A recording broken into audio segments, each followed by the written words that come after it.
OB50 আপডেটে অ্যাচিভমেন্টের এই free ইমোটটা নেওয়ার জন্য গেমের ভিতর নতুন 4টি সহজ হিডেন অ্যাচিভমেন্ট মিশন অ্যাড করা হয়েছে, যে মিশনগুলো তোমরা ক্লাসিক ম্যাচ খেলেই কমপ্লিট করে নিতে পারবা। সেই 4টি মিশন কি কি এবং কিভাবে তোমরা ওই মিশনগুলো কমপ্লিট করবে সেটাই আজকের ভিডিওতে দেখাবো। তো ভিডিওতে একটা লাইক করে দাও এবং তোমার এই ইমোটটা নেওয়ার জন্য কত পয়েন্ট লাগে কমেন্ট করে ফেলো। নতুন যে 4টা হিডেন মিশন অ্যাড করা হয়েছে তার 3টাই কিন্তু সোলোরা ম্যাপের জন্য। তো তোমার যদি সোলোরা ম্যাপটা ডাউনলোড করা না থাকে তাহলে ডাউনলোড করে নিবা। তারপরে এই যে এখানে ব্যাটেল রয়্যাল অপশন আছে, তোমরা ব্যাটেল রয়্যাল অপশনে চলে আসবে। আসার পর সোলার ম্যাপ ডাউনলোড হয়ে গেলে সোলার ম্যাপটা সিলেক্ট করে নিবা, আর বাদ বাকি যে ম্যাপগুলো আছে সেগুলো আনসিলেক্ট করবা। তো দেখো আমি কিন্তু এখানে বারমুডা ম্যাপটা আনসিলেক্ট করে দিলাম, দেন এখানে সোলার ম্যাপটা সিলেক্ট করে রেখেছি। তারপরে কনফার্ম অপশনে চাপ দেওয়ার পরে তোমরা ম্যাচ স্টার্ট দিয়ে দিবা। তোমরা খেয়াল করলে দেখতে পারবা আমি কিন্তু এখানে বিয়ার র্যাঙ্ক নয়, ব্যাটেল রয়্যাল অর্থাৎ ক্লাসিক ম্যাচ স্টার্ট দিছি। আমরা প্রথমে যে হিডেন মিশনটা কমপ্লিট করব সেটার নাম হচ্ছে ইয়ে হাও, আর এই মিশনটা কমপ্লিট করার জন্য আমাদের সোলোরা ম্যাপে রাইডার্স ক্লাবে ল্যান্ডিং করা লাগবে। অলরেডি কিন্তু আমরা ম্যাপের ভিতর চলে এসেছি। আসার পর দেখো আমি রাইডার্স ক্লাবে কিন্তু লোকেশন দিয়ে দিচ্ছি, আমাদের এইখানে যাওয়া লাগবে। ভিডিওটা যেন বেশি বড় এবং তোমাদের বিরক্তির কারণ না হয় তার কারণে কিন্তু মাঝখানের অংশটুকু আমি কাট করে দিয়েছি এবং আমি দেখো অলরেডি রাইডার্স ক্লাবে চলে এসেছি। আসার পরে দেখো সামনে কিন্তু ঘোড়ার একটা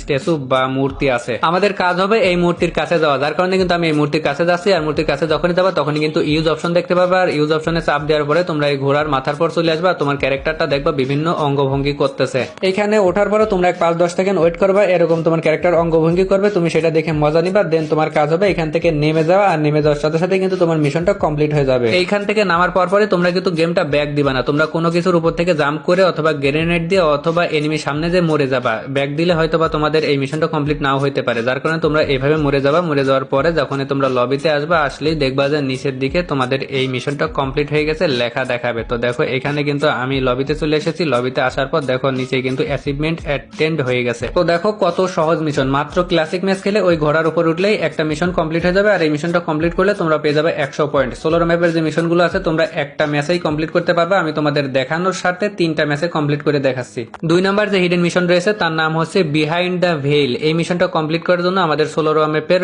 ওয়াটারফলে যাওয়া লাগবে। মিশনটা কমপ্লিট করার জন্য অলরেডি আমি ম্যাচ স্টার্ট দিয়ে দিচ্ছি। আর এই দেখো এখানে কিন্তু ওয়াটারফল রয়েছে, সেখানে আমি মার্ক করে নিলাম। আর তোমরা যদি একটু খেয়াল করে তাহলে দেখতে পারবা রাইডার্স ক্লাবের পাশেই কিন্তু ওয়াটারফল। তার মানে তোমরা রাইডার্স ক্লাবের যে মিশনটা আছে সেটা কমপ্লিট করে ওয়াটারফলে চলে যেতে পারবা খুব সহজে। তো তোমাদের কাজ হবে ওয়াটারফলে চলে আসা। এই মিশনটা কমপ্লিট করার জন্য আমাদের কাজ হবে এই ঝর্ণার ওই পাশে যে উকং এর রাজত্ব আছে সেই রাজত্বে যাওয়া। তো দেখো আমি কিন্তু ডান পাশে চাইলে ল্যান্ডিং করতে পারতাম, বাট করিনি তোমাদেরকে এইখানে উঠবা কিভাবে সেটা দেখানোর জন্য। তো এইখানে যে ঝর্ণা চলছে ঝর্ণার এখানে এসে তোমরা যদি জাম্প করো, জাম্প করলে কিন্তু আস্তে আস্তে বাম দিকে সরে যাবা। আর বাম দিকে সরে উপরের দিকে যখনই জাম্প করবো তখন কিন্তু তোমরা খুব সহজে উপরের দিকে উঠতে পারবা। উকং এর রাজত্বে যাওয়ার জন্য কিন্তু 2 পাশে টায়ার আছে, তোমরা চাইলে সেই টায়ারের উপরে চড়েও যাইতে পারো, বাট টায়ারের উপরে আমার মনে হয় সব থেকে বেশি কষ্ট, যার কারণে আমি এই পদ্ধতিতেই উপরে উঠি। এই পদ্ধতিতে খুব সহজে ওঠা যায়, একটু ফোটার সময় দেরি হইলেও পারেও খুব সহজেই মনে হয় ওঠা যায়। তোমরা তোমাদের ইচ্ছা মতো যে কোনো